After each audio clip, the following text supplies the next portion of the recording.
Hai teman-teman, di sini aku akan membahas contoh dan beberapa poin serta penjabaran dari prinsip kedelapan ekonomi, yaitu standar hidup suatu negara bergantung pada kemampuannya menghasilkan barang dan jasa.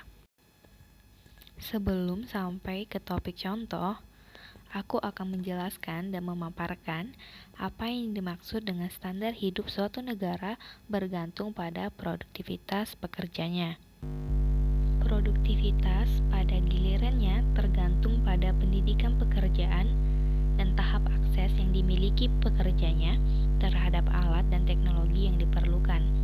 Maksud dari prinsip kedelapan ekonomi ini adalah bahwa semakin tinggi kita dalam mendapatkan dan menghasilkan barang, maka akan semakin tinggi pula kebutuhan yang harus kita penuhi atau cukupi.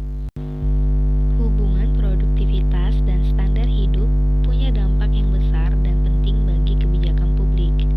Ketika dihadapkan pada suatu hal, kebijakan dapat mempengaruhi standar hidup, yang mana kebijakan tersebut dapat mempengaruhi kemampuan kita untuk menghasilkan barang dan jasa.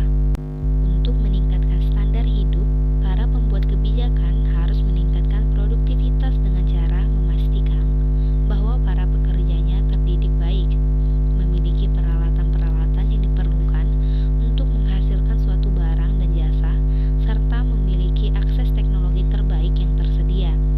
Artinya, semakin besar nilai hasil produksinya, maka semakin tinggi pula standar hidup yang ia nikmati. Prinsip tersebut juga berlaku pada kehidupan sehari-hari. Semakin produktif kita, maka akan semakin banyak pula hasil yang kita peroleh. Contoh dari prinsip tersebut adalah mengikuti seseorang yang memiliki pekerjaan dan seseorang yang tidak memiliki pekerjaan atau pengangguran. Seseorang pekerja yang bekerja lebih keras dan cerdas akan memperoleh pendapatan yang lebih besar daripada orang yang kurang produktif. Seseorang yang memiliki pekerjaan tentu saja akan membutuhkan lebih banyak pengeluaran yang harus dicukupi untuk memenuhi beberapa kebutuhan berbanding dengan orang yang tidak memiliki pekerjaan. Banyaknya penghasilan mendorong seseorang untuk mengeluarkan lebih banyak keperluan dan pembiayaan yang dapat menunjang kehidupannya. Penghasilan yang didapat merupakan salah satu faktor pendorong seseorang dalam mencukupi gaya hidupnya. Semakin banyak uang yang dihasilkan, maka akan semakin banyak pula usaha yang harus dikerahkan.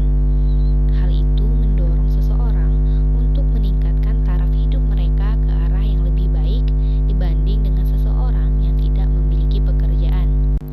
Semakin tinggi tingkat pekerjaan seseorang, maka akan semakin besar pula usaha dan kebutuhan yang harus mereka keluarkan.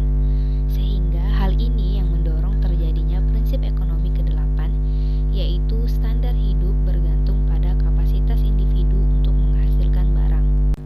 Hal lainnya yaitu seseorang yang memiliki pekerjaan memiliki banyak tanggungan seperti membayar cicilan mobil, asuransi, investasi, aset, tabungan, bahkan bahan bakar untuk pergi ke tempat kerja. Bahkan beberapa cicilan rumah dan biaya hidup lainnya. Berbeda dengan pengangguran yang mungkin hanya memikirkan tentang kebutuhan primernya saja. Semakin tinggi tingkat pekerjaan, maka akan semakin banyak pula kebutuhan dan keinginan serta pengeluaran yang dibutuhkan sehingga mempengaruhi taraf hidupnya. Sekian penjelasan dan penjabarannya. Terima kasih, sampai jumpa.